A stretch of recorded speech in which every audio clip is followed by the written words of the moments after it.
हाल ही में हमारा सोलकी का ऑपरेशन लॉन्च हुआ था 19 तारीख से। उसके बारे में बहुत संक्षेप में आपको मैं ब्रीफिंग करूंगा। पिछले कुछ दिनों से हमको ये लगातार खबर मिल रही थी कि 2 टेररिस्ट कालाकोट के इलाके में यहाँ पे अपनी गतिविधियां बढ़ा के उन्होंने काम बढ़ा रखा है।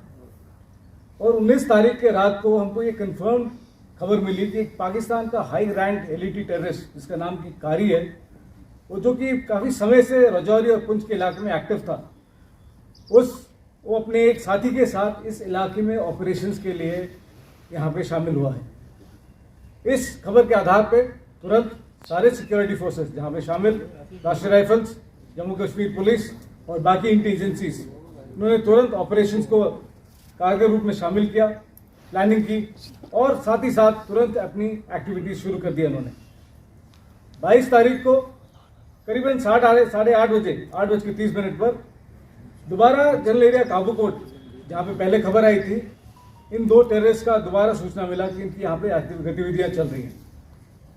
इस खबर के आधार पर सर्च ऑपरेशन लॉन्च किए गए, क्योंकि इस इलाके में जंगली इलाका है, जंगल के इलाका है और साथ में कुछ सिविल लोगों के ढोक भी हैं। बड़े तफसील से यहाँ पे प्लानिंग की गई थी ऑपरेशन। जिस इलाके में हमारी पार्टी सर्च कर रही थी, उस समय उस इलाके में एक सिविलियन का अकोमोडेशन भी था या फिर ढोक था। और सर्च के प्रक्रिया के दौरान अचानक फायरिंग शुरू हो गई है टेररिस्ट के द्वारा।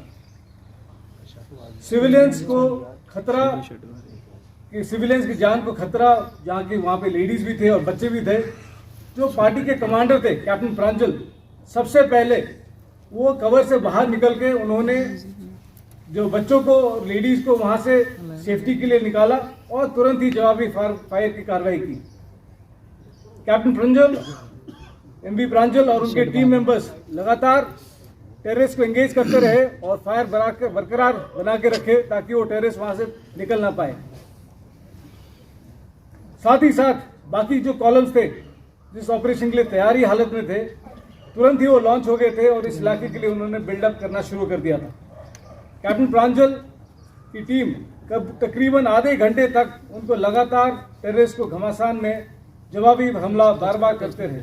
इसी समय के दौरान एक बुलेट की वजह से जो उनको लगी अपने उनके सर पे लगी, इसकी वजह से उनको शहादत मिली और उन्होंने अपना सर्वोच्च बलिदान दिया। पर इस ऑपरेशन का सबसे महत्वपूर्ण हिस्सा यह था कि उन्होंने बिल्कुल कांटेक्ट को ब्रेक नहीं होने दिया। उस इलाके की अंडरग्रोथ, बोल्डर्स, बहुत ही मुश्किल टेरेन, इस सब का एडवांटेज लेके टेररिस्ट जंगल के अंदर चले गए और लगातार फायर को उन्होंने बरकरार रखा। हमारे ट्रूप्स जिसमें कि शामिल है 9SF और 2SF, उन्होंने इस कांटेक्ट को बना के रखा और टेररिस्ट का सर हमेशा नीचे रखा। ये फायर फाइटिंग काफ़ी समय तक चलता रहा और इस समय के दौरान धीरे धीरे करके हमारे स्पेशल फोर्सेस और हमारे बहादुर जवान इन टेररिस्ट के नज़दीक आए। इस प्रक्रिया के दौरान हमारे 3 सोल्जर्स शुरू में घायल हो गए थे, उसके बाद में कंफर्म हो गया कि वो अपने चोट की वजह से उनका सैक्रिफाइस हो गया था। पर ये फायर फाइटिंग कंटिन्यू होता रहा और ये यकीन किया गया कि ये टेररिस्ट वहां से निकल ना पाए। जब तक ये ऑपरेशन आगे बढ़ता रहा, करीबन शाम का 17:30 बजे का समय हो गया था और अंदेशा था कि बहुत शीघ्र ही अंधेरा होने वाला है और इसके वजह से साथ ही साथ एडिशनल ट्रूप्स की बिल्डअप और प्लानिंग करी गई थी ताकि फिर वहां से कोई निकल ना पाए। इसमें हमारे अन्य RR unit 54 RR, 2SF, 63 RR, 9SF, सभी ट्रूप्स इंक्लूडिंग JKP, उन्होंने कॉर्डन को एस्टैब्लिश किया और यकीन किया कि उनकी पूरा अच्छी तरह से इस इलाके को कंट्रोल में आ सके। तो UAV के द्वारा नाइट इनेबल्ड कैमरास और मॉडर्न इक्विपमेंट जो कि ऑपरेशन के लिए इस्तेमाल किए जा रहे थे, उसके सहायता से इस इलाके पर अच्छी तरह से निगरानी बनी रखी गई और ये यकीन किया कि टेररिस्ट वहां से निकल ना पाए। 23 तारीख की सुबह फर्स्ट लाइट पे दोबारा सर्च की कार्रवाई को आगे बढ़ाया गया और इसमें करीबन 7:40 पर एक टेररिस्ट जो कि उस कॉर्डन के अंदर ही था पर निकलने की कोशिश कर रहा था, उसको हमारे पैराट्रूपर सचिन ने उसको आइडेंटिफाई कर लिया और उसने तुरंत ही उसके ऊपर फायर डाला। सचिन के फायर के ऊपर टेररिस्ट ने भी जवाबी फायर किया और उस फायर के दौरान सचिन घायल हो गए। पर तुरंत ही 2SF और 9SF की बाकी टीम्स ने तुरंत ही बिल्डअप कर लिया था और ये फायर को लगातार बनाए रखा गया और तकरीबन 1330 बजे तक दूसरा टेररिस्ट भी एलिमिनेट कर दिया गया। इस ऑपरेशन में 5 शूरवीर, कैप्टन प्रांजल, कैप्टन शुभम, हवलदार माजिद, लास्ट नायक संजय बिष्ट, जो कि हाल ही में बुद्धल के इलाके में भी टेररिस्ट के साथ ऑपरेशन में ही शामिल हुए थे, और पैराट्रूपर सचिन, इन्होंने अपना सर्वोच्च बलिदान दिया। We are very proud of them. They fought well, they fought hard and they fought for their brothers. इन्होंने देश के सर्वोच्च इज्जत के लिए और टेररिस्ट के एलिमिनेशन के लिए जो शहादत प्राप्त की है, हम सबको इनसे प्रेरणा मिलती है और ये यकीन दिलाते हैं आपको कि ये कार्रवाई आगे भी बरकरार रहेगी।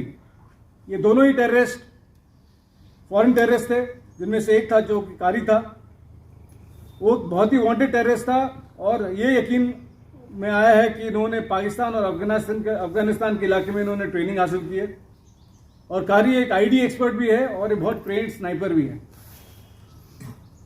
काफ़ी विश्वसनीय सूत्रों से ये भी पता चला है कि कारी मास्टरमाइंड था सिविलियन किलिंग्स जो कि डांगरी में हुआ था इस साल जनवरी में भी। इसके अलावा कांडी के इलाके में जो सिक्योरिटी फोर्सेस के ऊपर भी जो हमला किया गया था, इसके ऊपर भी कारी का शामिल होने का खबर मिला है।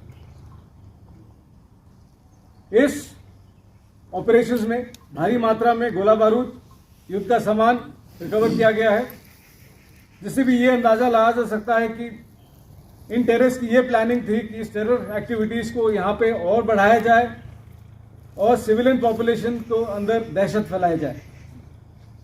अभी ऑपरेशन ख़त्म नहीं हुआ है, ऑपरेशन बरकरार है, सर्च की प्रक्रिया जारी है